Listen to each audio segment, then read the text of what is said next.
အားလုံးပဲမင်္ဂလာပါ Voice for a Sustainable Future ကနေပြီးတော့ပြန်လည်ကြိုဆိုလိုက်ပါတယ်ဒီနေ့ရှင်မတို့ Voice for a Sustainable Future ရဲ့ episode 4ကိုရောက်ပြီပေါ့နော် episode 4ဘယ်ကနေစကြည့်ရဆိုရင် episode 3 to 1ကိုလည်းပြန်ပြီးတော့ကြည့်ဖို့ recommend လုပ်ပါတယ်ပေါ့နော်ဒီနေ့ episode 4မှာတော့ရှင်မတို့က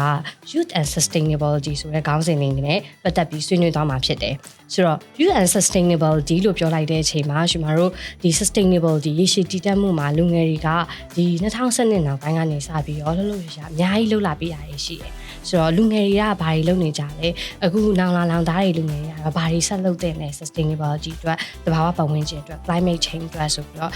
ရှင်မတို့ဒီနေ့ဆွေးနွေးဖို့ကိုအထူးဧည့်သည်လေးတယောက်ကိုဖိတ်ခေါ်ထားပါတယ်ပေါ့နော်လူငယ်